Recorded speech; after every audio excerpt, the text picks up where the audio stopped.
Welcome to the Influential Personal Brand Podcast. This is the place where we help mission-driven messengers just like you learn how to build and monetize your personal brand. My name is Rory Vaden, and I'm the co-founder of Brand Builders Group, a Hall of Fame speaker, and New York Times bestselling author. And this show is to help experts learn how to become more wealthy and well-known. I know you're going to love it. Thanks for being here. Let's get started. Hey y'all, welcome to the Influential Personal Brand. AJ Vaden here.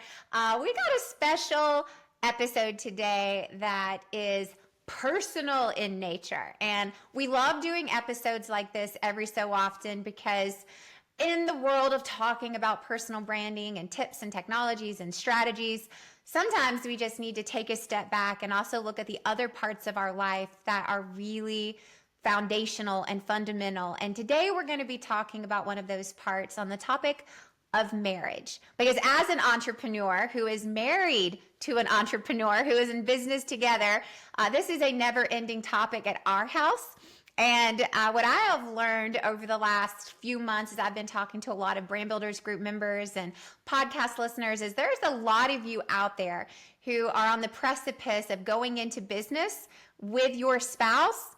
And so I thought this would be an amazing episode to not only hear from two people who are married and working on their brand together, but two people who actually speak about marriage. So that's what we're going to be talking about today. And so we are joined by Casey and Meygan Caston.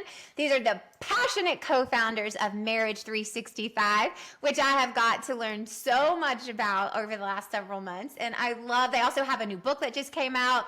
You guys are going to learn all about that. They have an amazing app. We'll talk more about that later as well.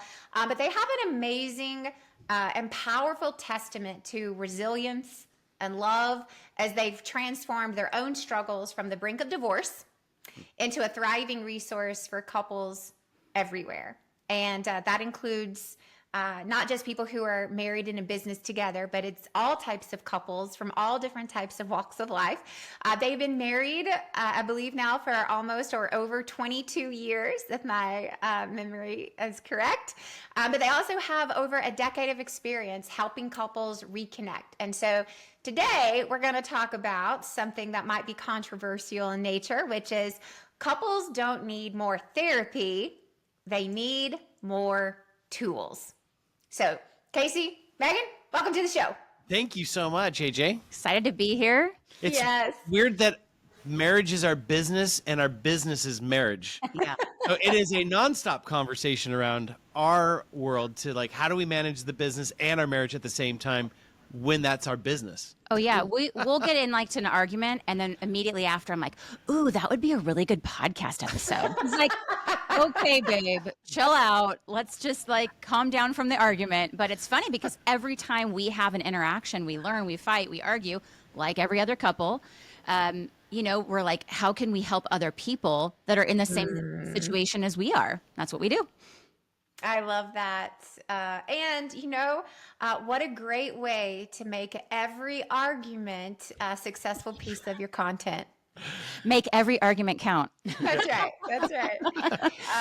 I love that. And what I would love to do is kind of, start with some of the meat and tools, and then I'll probably backtrack a little bit and talk about how you guys got here. But since I led with that provocative statement of, couples don't need more therapy, they need more tools, I would actually love to start there because I think that even before I hit record, we were having this conversation of how the default is with any relationship, any marriage that's struggling, it's like, oh, we need to go to therapy. Mm-hmm. And you guys are going, no, couples don't need more of that. They need better tools. They need more tools. Yeah. So can you just kind of like, well, one, how did you come to this, recollection of like, no, it's not that, it's this. And then what are the tools that we need as married couples?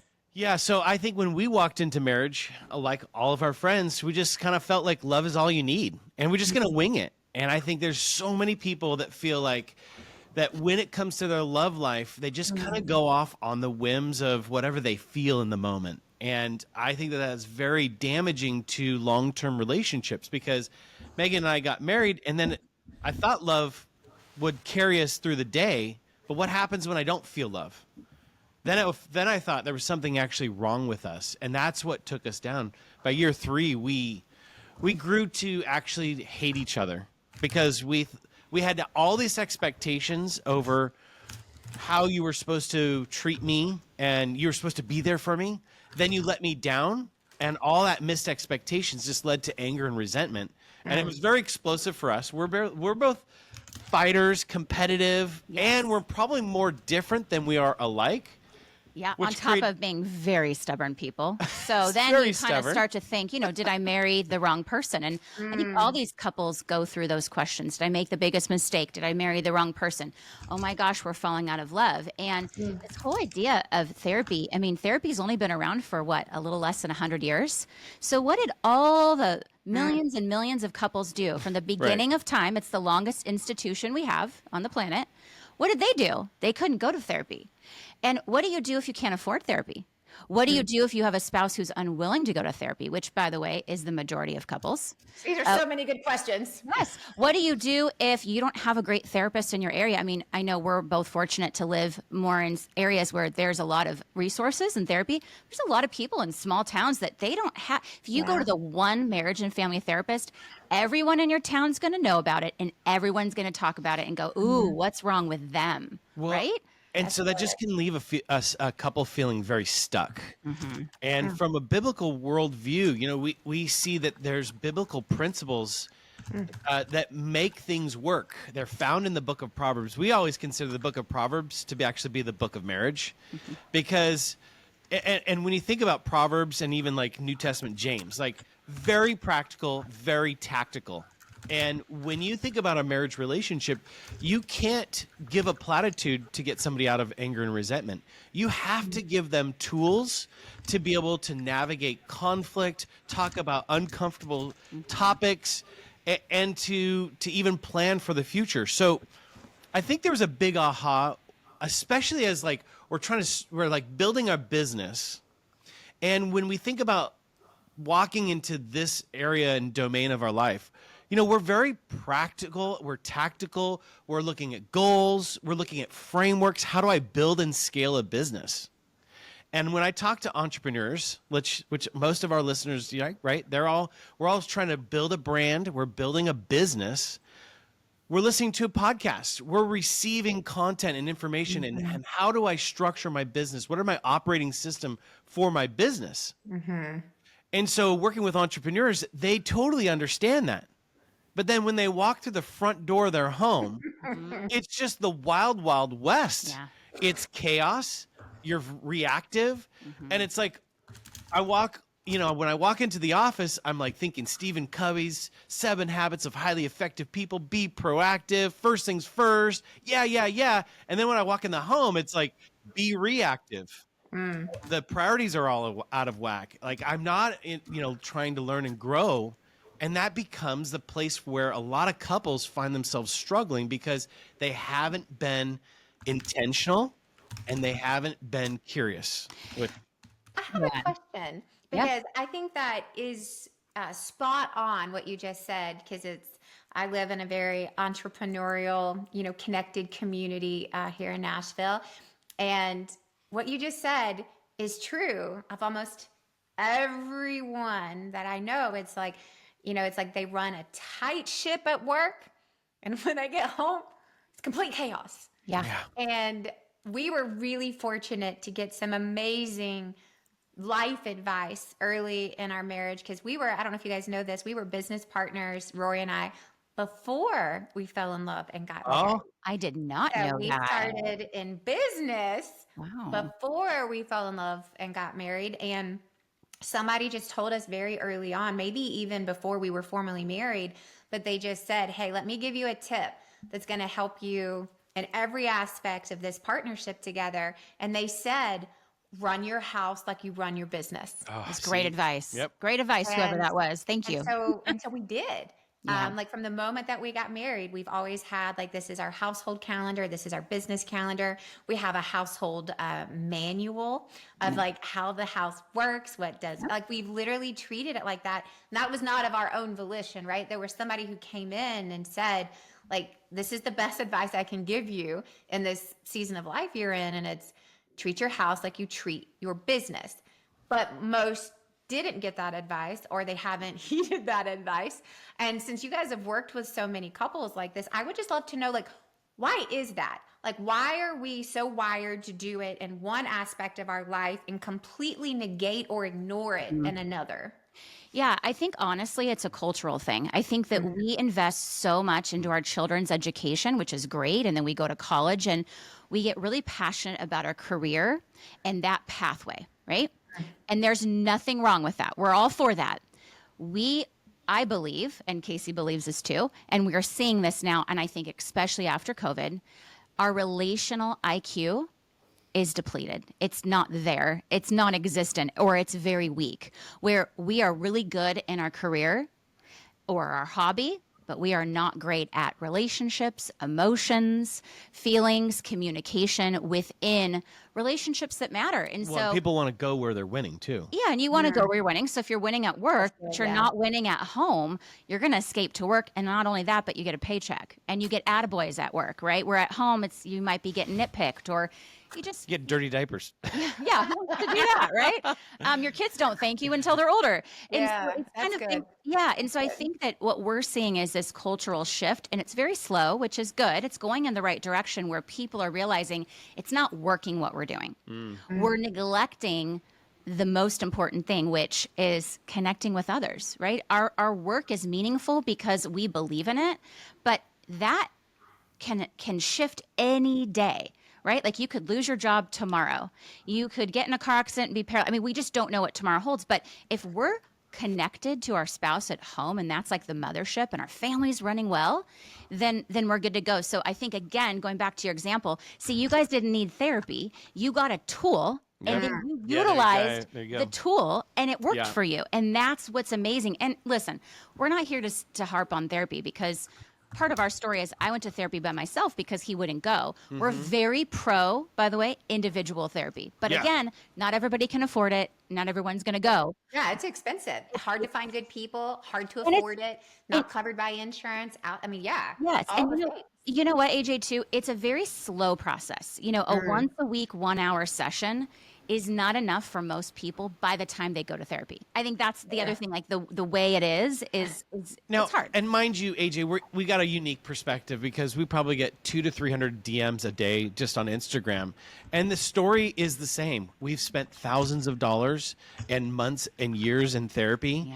And all we do is just talk about our problems, but we don't have a tool Solution. or a solution. And that, to me, right there is where, again, like, marriage is so tactical in life. Like the way you run your marriage is the way you run actually a lot of things in your life. Yeah.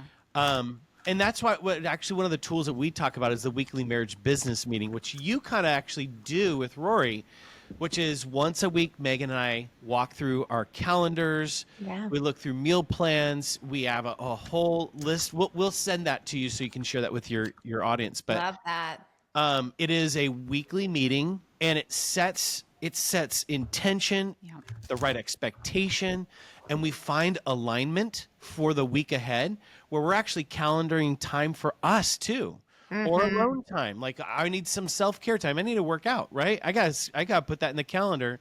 But I walk through the week now being very proactive, and when I do have those evenings with Meygan, instead of talking about the schedules, we actually get to connect. And have fun together. Because we already talked about all the transactional stuff. Yep. We talked about the logistics of life. And we say it cuts conflict 50% for easily. every couple. Easily. And honestly, AJ, we fight if we don't do our weekly marriage business meeting, because then that means we're not aligned. And wait, you said you'd be home at 6. Well, no, I said 7:30. Well, we didn't talk about it. So that's why we are adamant every Sunday night after the kids go to bed. Well, now they're teenagers. Even when the kids are up, when they were little, it was after they went to bed. We talk about it. And there's something that's a little controversial on that worksheet, but we schedule sex. We're advocates for scheduling sex. And we always tell people this: if you are having spontaneous sex and both you and your spouse are satisfied with the quality and the quantity, then you don't need to schedule sex. But if one of you is wanting it more, or you feel like it's not happening because you're so busy, which people probably look at us and think, well, you work together and you're talking about marriage. You have all the time in the world to have sex. Even we struggle to find time. Like, we're busy. I worked like a 12-hour day yesterday. We didn't have sex. So that's why we schedule You know what it. tomorrow is though, babe? I know, hump day. Hump day. Wednesday night, our kids go to youth group every Wednesday night. Guess who's having sex? So don't come knocking on our door And by the way, Wednesday. so we put in the calendar, it's nap time.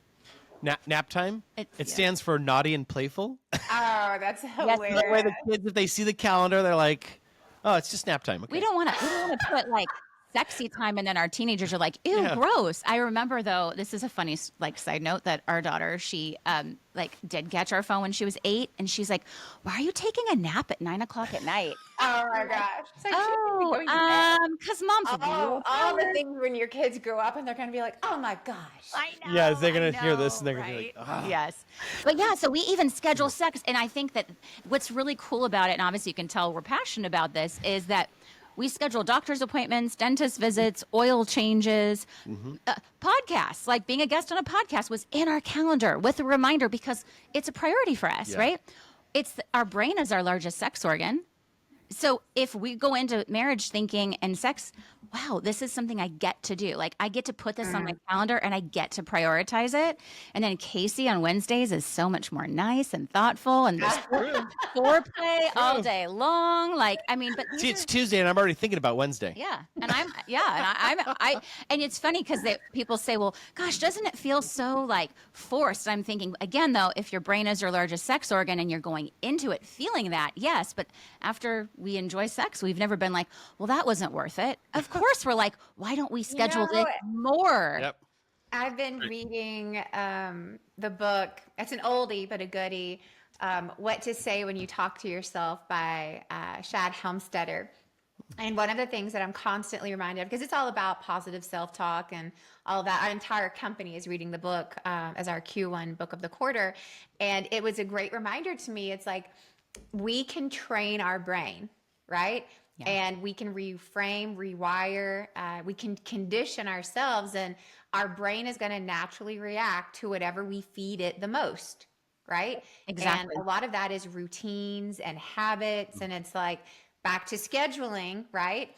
It's like it does become this muscle memory of like, oh no, this isn't just in my schedule. It's not so, non-intimate because it's in my calendar. It's like, no, it becomes a part of muscle memory of like your body starts to know like, hey, every Wednesday, like this is coming, right? There's all those natural things that start to happen that make it less, I don't know, scheduled per se. Yes. But it's whatever. I tell people all the time, it's like whatever gets me to do the thing I'm supposed to do is worth me doing the thing to get me to do the thing I'm supposed to do. There you go. Yes. Right? Whatever it is. In marriage, we are advocates for having a shared calendar and putting anything you need to with reminders. Text my spouse a flirty text. Put it in your phone. That's okay. If it doesn't come natural to you, then make it habit of it to put it in your phone to remind you. Well, and AJ, I actually want to kind of riff on that concept of having the right mindset that leads us to successful relationships, because for your listeners, we're all entrepreneurs. We all actually have these two essential mindsets that Meygan and I have kind of sussed out that like creates successful marriages. And the first one is curiosity. So as an entrepreneur, we walk into the marketplace and we go, what is a problem I can solve? What kind of gifts and talents do I bring to the marketplace? And how can I solve a problem such that I can make a profit, earn a living, sustain my family? And there's a lot of curiosity behind that, because you try a marketing effort, doesn't work. What do? Let's get curious. Why didn't it work? Why didn't it work? Let's try a different way. If that didn't work, let's try a different way. Constant A/B testing. Yeah. I mean, I think Marriage365, we felt called. We knew that God had called us. There was so many different like iterations of the clouds parting, and it said something about marriage for us. And we were like, well, what do we do? What do we do next? We got curious. And I think when we come to our relationship, we're very curious when we first start dating our partner. Right? Or across the table and you're looking at this person just like enamored, and like you're just like, who is this person? Tell me your hopes and your dreams, your desires, where you want to go in life. What was your childhood like? Tell me everything, because I want to know. And while you're asking all these great questions, what happens is you're communicating without communicating it. I desire you. I want to pursue you. I want to know more about you. And that right there, that fuels attraction. Okay? So what happens is then we get married and then we get stuck in the routines and the wash, rinse, repeat of the weeks go by and we stop getting curious. Yeah, and it's not intentional. No. We're not waking up purposefully saying, I don't want to know your heart. We just get busy or distracted, or we turn on the TV rather than turn towards each other. And curiosity, we should never stop being curious about our spouse, their hopes, their dreams, their fears, what's going on in their world, because we change, we evolve as humans, but also we need to continue to get curious about ourselves. Gosh, why did I respond that way? Ooh, when my husband said this, I got triggered. What is going on inside of my heart? So curiosity isn't just about the other person. It's also about you as a couple and you yourself. Yeah, and I like to use the image of a lattice and a vine, okay? If curiosity is the vine that kind of crawls all over and, finds these little nooks and crannies, the second mindset is intentionality. And intentionality is the lattice that holds the vine together. Because again, as entrepreneurs, we realize if we want to sustain a business, we have to be intentional. Going back to being proactive, right? The weekly marriage business meeting. Could you imagine, Rory, I'm sorry, AJ, if you walked in to brand builders and you were like, okay, guys, this week, everybody just do really good work and just go out there and do great work. And you didn't give them a plan. You didn't tell them goals. Yeah. It just would be chaos. It would be chaos. And that to me is, we walk into building a business very intentional by learning and growing, hiring coaches, hiring you guys, right? When we launched our book, we hired you guys because you guys were going to give us the structure on how to launch a bestseller. We needed a plan. We needed next steps. We had no idea what we were doing, right? And you provided that. And so, AJ, like the same thing happens is like we walk into relationships, we stop being intentional. Yeah, we were intentional when we were dating. I mean, if Rory didn't initiate a date. Oh, yeah. Right? You'd been like, snooze fest, something's wrong with this guy. Like he's not being intentional. Like if you were on a date and he was kind of like, yeah, whatever you want to do, like whatever. And he was really passive. You'd be so turned off by it. We're so intentional when we're dating. And again, we get married. It's not that we intentionally wake up to not be intentional. It happens. We get busy. We build resentment. The kids get in the way. Whatever the reasons are. But intentionality provides that structure, like the weekly marriage business meeting would be a great example. Otherwise, what happens is we just kind of have a slow drift. And I think that's probably the most dangerous and maybe most common thing that we see in marriage is we started off with a goal, with intention, with curiosity. And then just slowly we get off 1 or 2 degrees and the months go by and we don't really see like the damaging effects. Yeah. But then when you compound that with the months and then the years, and then what we're seeing now is when people start to empty nest, they're looking at their partner and they're like, we did all of this life together as roommates. We raised our children well. Yep. But I don't even know you. I don't know if I even like you anymore. And that's why the empty nest phase is now the second most common time for couples to divorce. So the number one is year 4 to 10. So when the kids are little, really high demand, just really difficult, right? We've all been there. And then the second time is empty nesting. So that's telling us something that couples are slowly growing apart. So we're trying to be out in the society, banging the pots and pans, going, hey, don't do that. Again, going back to they don't need the therapy. Like maybe some people do with some severe trauma and things like that. Please go if you've got that. But the majority of couples actually just need really good tools. Yeah, so I would love to talk about that. Like, and I know that we can't cover all of it, but if you guys were to say, like, hey, these are the 2 to 3 tools that will revolutionize your marriage, what would those be? Well, the weekly marriage business meeting. Yeah, we talked about. we addressed That's that one. absolutely number one. We get the most feedback from that couples say this changed our marriage. Yeah.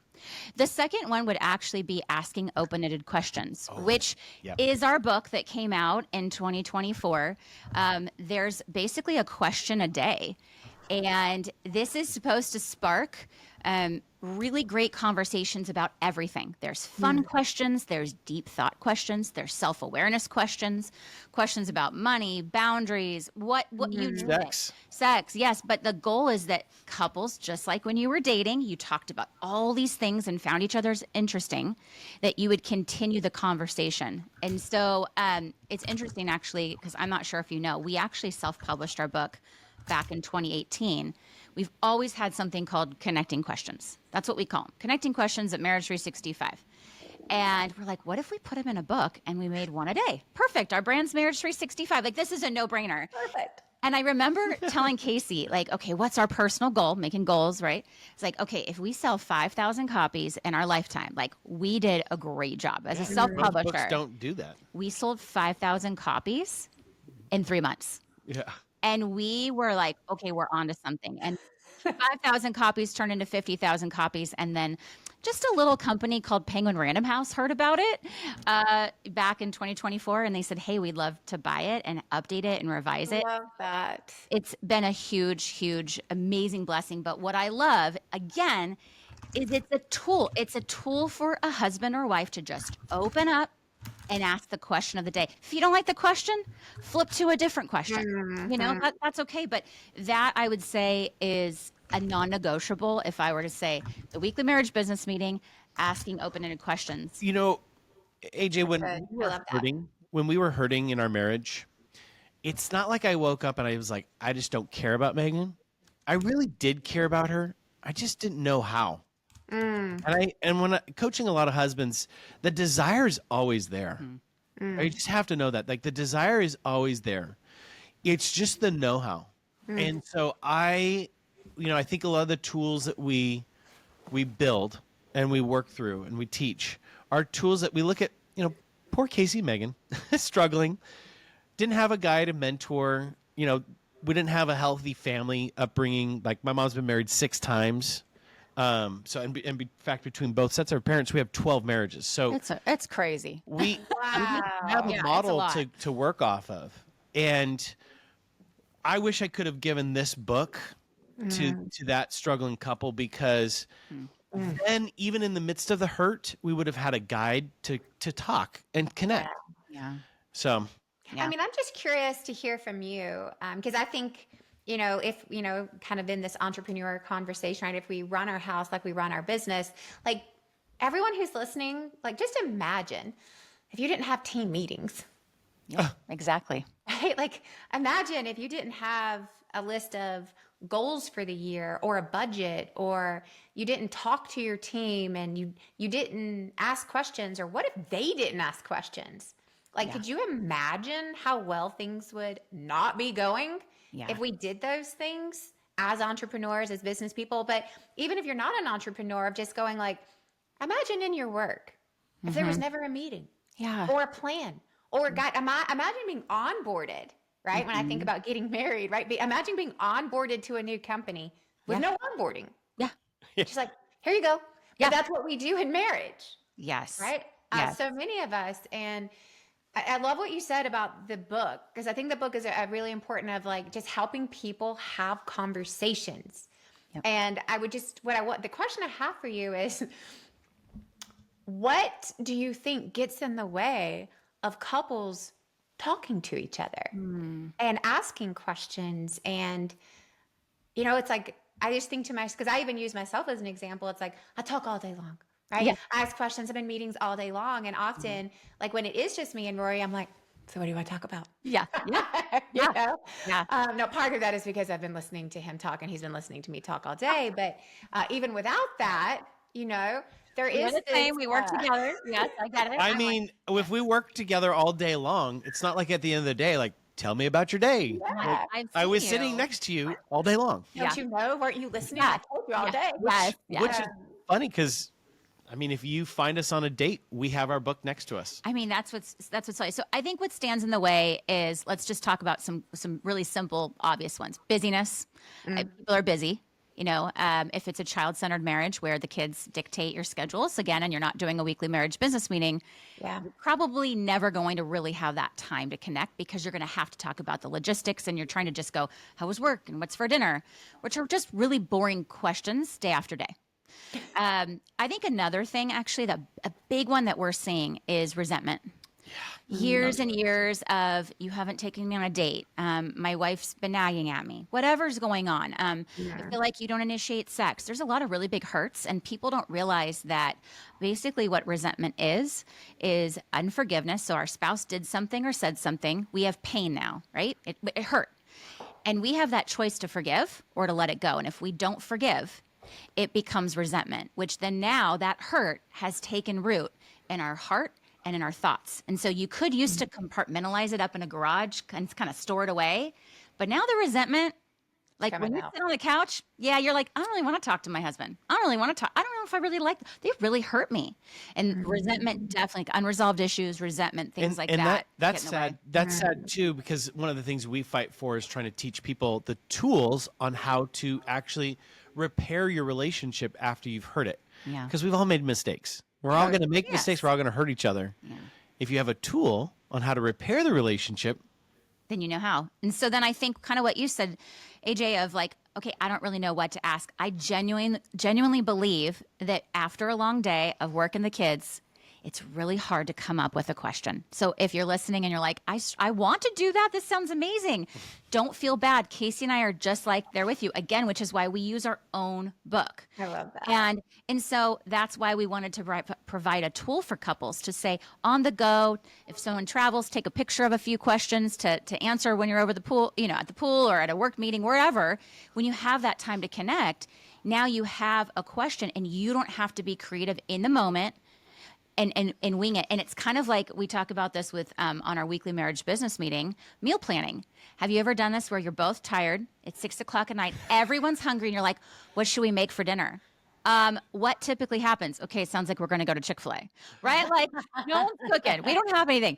It's hard to be creative. it's like stuff of my nightmares right there. I know. I'm hungry, and then you look at the pantry and it's empty. Like, or it feels empty and you're like, I don't know what to make. It's kind of the same concept of, I want to connect with you. We're sitting on the couch or we're taking a walk, but it's been a long day and I can't come up with something from scratch. I don't have the energy to even think about it. Decision fatigue, right? It's yes. real. Yeah, but it is true, because it's like we say this in our house all the time, that fatigue makes cowards of us all.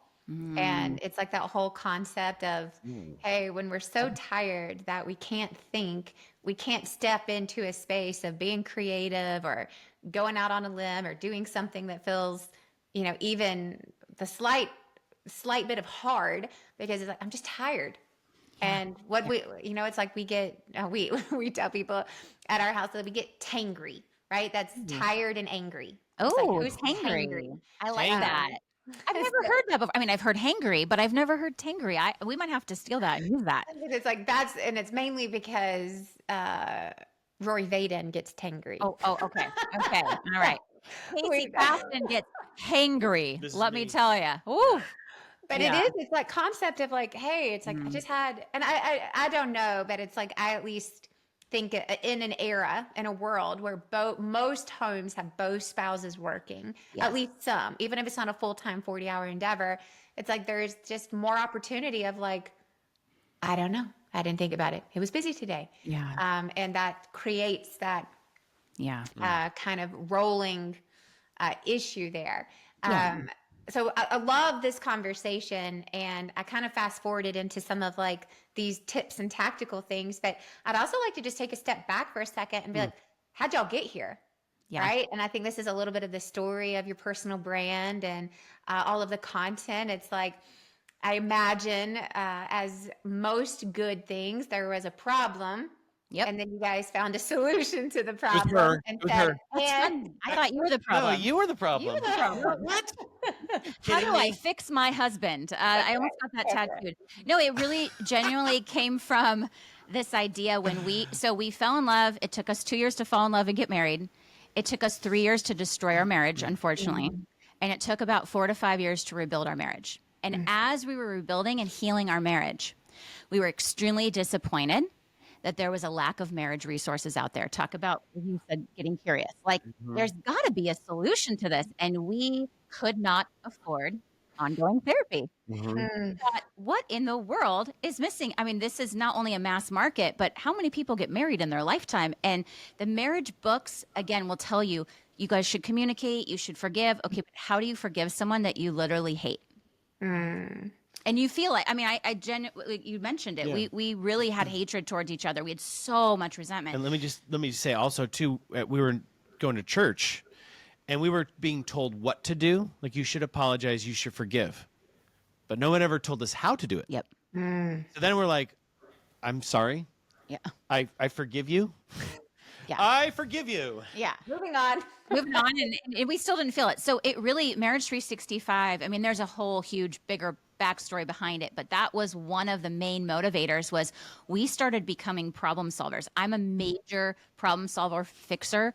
So Casey's actually the more empathetic one in our marriage when we argue. Thank you, babe. Where I tend to go to like solutions based and being like fix it mode, like, okay, let's solve this. So we kind of both just dove in, and that whole idea of the weekly marriage business meeting came from, wait a second, businesses are organized. We could do that. Why don't we make a marriage one? I mean, that's all it was. It was like, let's do it. And we sat there and we wrote on a napkin one day, and let's figure this out. And so we started problem solving. And of course, all of our friends and family saw us and were like, okay, you guys should have been divorced by now. Cool pool. Yeah. Like, we had bets on it that you guys were going to be done. They're like, the fact that you're laughing and like each other and fell in love is not only a miracle, but you're genuinely changing, and you need to share this with the world. I remember one of Casey's best friends went to him and said, you need to stop. He was a nonprofit fundraiser for a long time. And he said, you're in the wrong business, buddy. You need to be helping marriages. I love that. That's so good. And that's when we started posting stuff on Instagram. It was like the early days, and it got traction really quick. Now, I will tell you, AJ, like, if there were stories of our marriage that were so embarrassing that I was like, that story will never see the light of day, because it was just like bad. Well, it was we like just we were treated so each other. ashamed. Yeah, so much shame around it. And it's funny because those exact stories are the stories that people connect with most. Always. They see that Always. and they're like, oh, well, maybe they see it and they're like, well, at least we're not as bad as Casey and Yeah. Meygan. Jeez. So, a Facebook and an Instagram post then became, well, let's try it, write an ebook, and, let's do,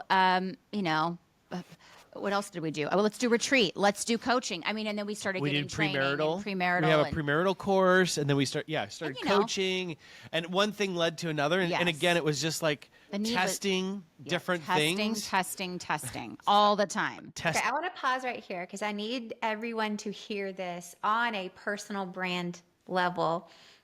And I think this is so important for everyone who's listening. This isn't just an episode about marriage. This is also a message about business, entrepreneurship, and personal branding, because any good business, any good brand first solves a problem. Yep. Right? And how do you solve a problem? It's like you've experienced it yourself, right? And then you figured it out, you become passionate about it, other people see it. And I love the organic nature of not just your story, but some of my favorite brands that I've encountered, not just in Brand Builders Group, but outside of it. It's like, this happened accidentally. This happened because we had a problem, we solved the problem, then we realized, well, if we had this problem, there must be other people who suffer from this. But it wasn't just that you acknowledged it, you did something about it. Yes. Right? And I think that's what's so important, of like, if you feel like this calling on your heart of like, hey, like, there is something out there, that there is, right? And it's there for a reason. And you guys are a great, amazing testament to, like, it can come from anything, right? It can come from like the valleys of a really distressed marriage to the reconciliation of that, of going, okay, well, clearly there's a problem with this in our country and in this world. What can we do about it? And then from there, you test And I think that's the most important thing I want people to hear is like, you don't have to have it figured out the first time. Oh, we You, had no idea what we were won't have doing. it figured out the first time. Yeah. So you guys, you said you did an ebook, then you did premarital, then you did marriage coaching. It's like, Yep. what was that process like to figure out what is our home base? Like, what's the thing? Can I say one thing and then you go for it? I think one thing that Casey and I will always stand on is that we are never afraid to fail. So we will always try something, and we don't look at it as a failure. We look at it as a teachable moment. So let's do it. We're going to test it, see how people respond to it. And while it may not have gone what we would have liked it to go, or whatever that looks, the response wasn't what we wanted. We always do either a survey or we do like an internal one to say what worked, what didn't work, what needs to continue. Is this worth doing again? Right. And I would say that, I mean, our faith is a backstop to that, to know that God's going to take care of us no matter what. And I find it especially that we had a down year last year, and it's just kind of an interesting season to reevaluate where we're heading. And there's this tension of recognizing that God's called us to do this, and there's an act of faith. Like I consider Marriage365 as Casey and Meygan's long obedience in a single direction. You know, we've watched a lot of people come and go over the past almost 15 years, but we're still here. And I will say, in the marriage space, you have to be called, because it's really tough work to walk through people through their most traumatic experiences of life. Like it is not flashy. What do we say? You're not getting rich or famous doing this work. Yeah. This is tough in the trenches type of work. But you know, at the same time, like we want to grow and scale so that we have the largest amount of impact. And there's that tension of always holding both of those together that I think we walk with. And that's a day by day kind of thing that we're walking through. So we do have like this backstop to say, like, we're not afraid to fail because God's going to take care of us. And he has called us. And there have been times when things have failed miserably. I mean, we need like 5 more podcasts to tell you all of the things we failed at. But at the end of that day, we had to go, but God's called us to this. Yeah. And we keep trying. So tactically, how does that look? Yeah, it's testing a lot on social media. That's been a really big platform. We started in 2013, technically as a Facebook page. That's how Marriage365 started. And then once, you build an audience and you get them on your email list or your platform, whatever that is, it was like, well, let's try to write a blog and get people off of Meta onto our platform, right? And it was like, oh, we got a good response. Then it was, well, now these people are on our, email list. Let's write an ebook and see if we can make money. For $5. Yeah, for $5. Well, it's back in 2013, right? Life was a lot different back then. Social media was really just Instagram. really booming. Well, no, we didn't start Instagram until 2015. But that's true. Yeah. And so all that to say, I think that we had a vision board and we looked at all the different things and resources that we saw missing in the marriage world, okay, in the marriage space. And how could we be different? Because we are a different kind of a couple.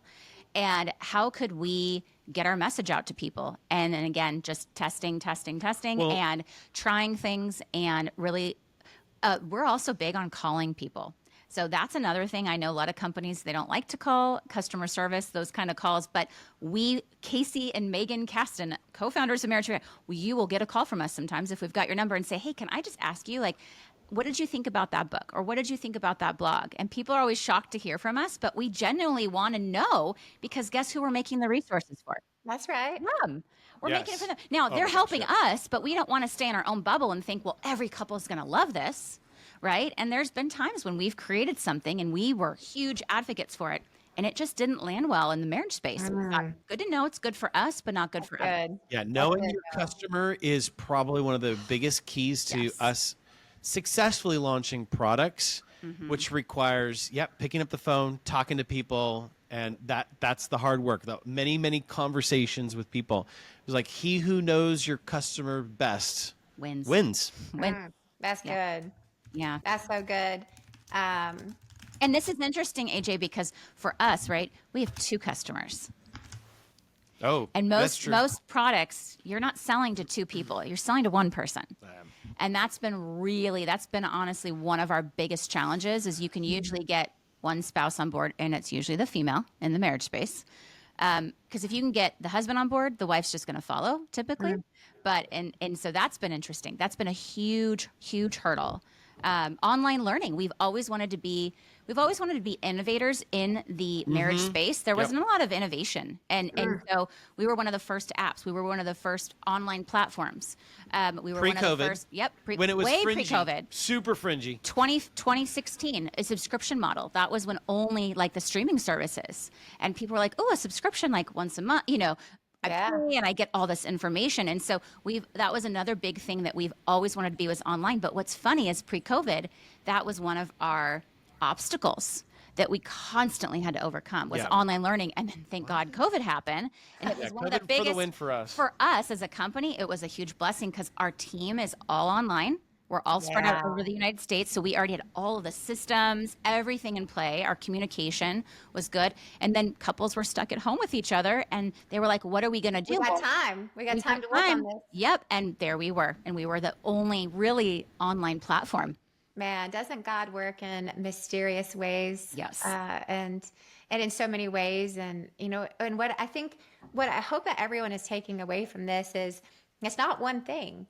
Right? It's one thing for a season or one thing to begin with, but it's like businesses and families and marriages are meant to evolve and grow and change, and we have to adapt with that.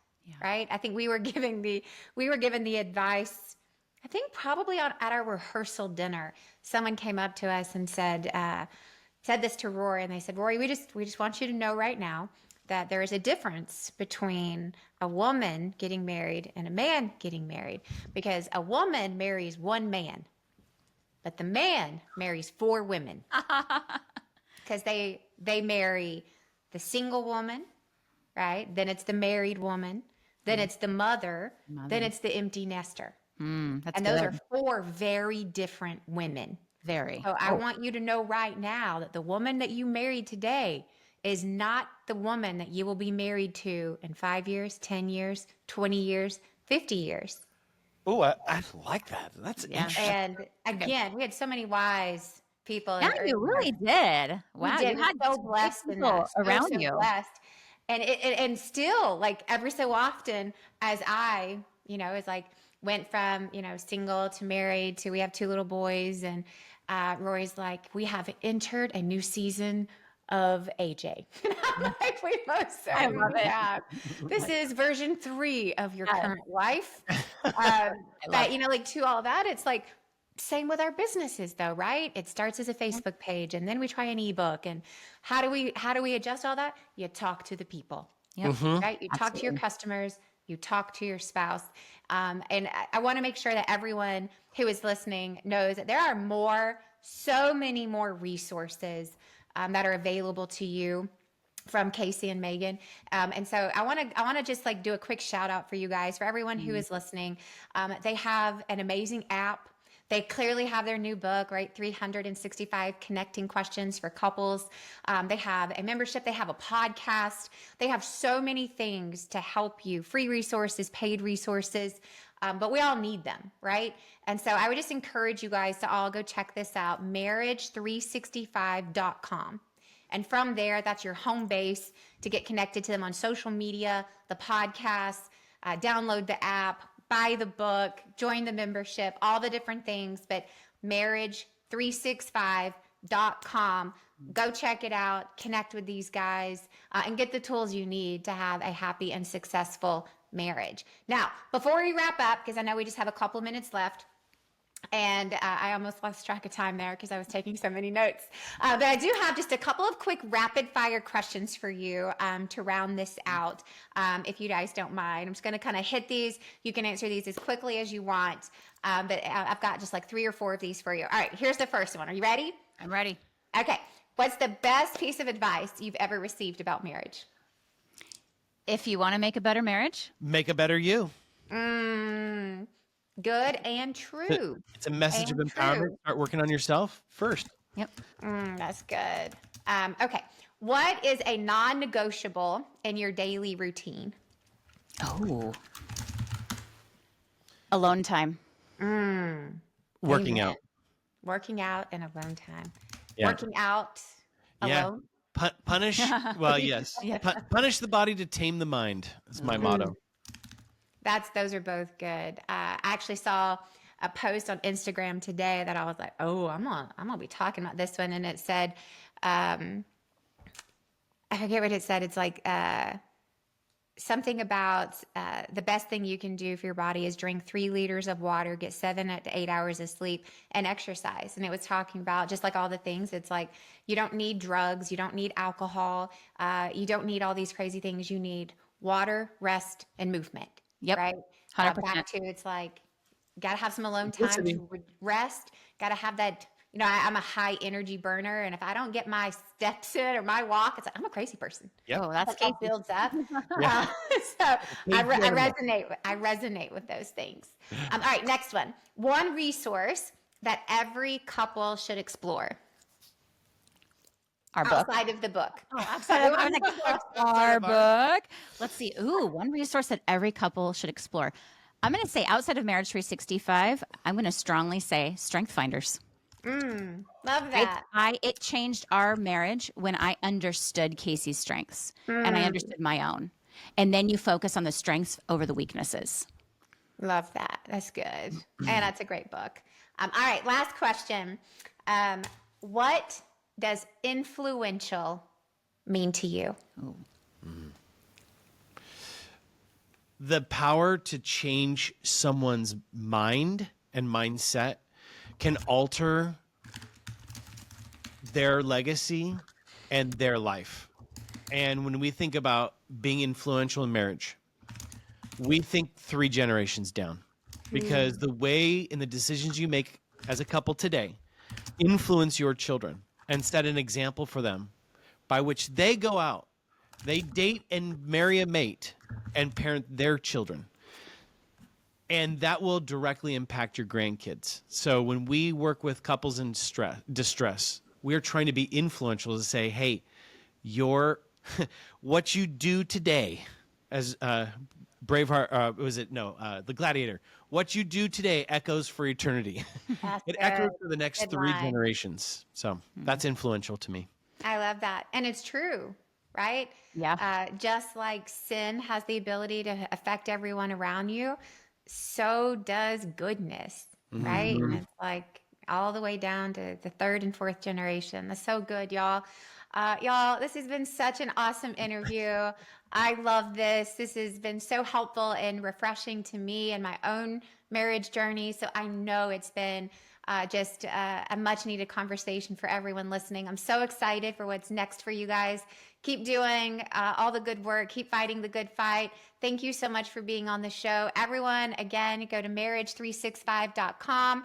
And for everyone out there who's listening, stay tuned. I'll be doing the recap episode next, and we will catch you next time on The Influential Personal Brand.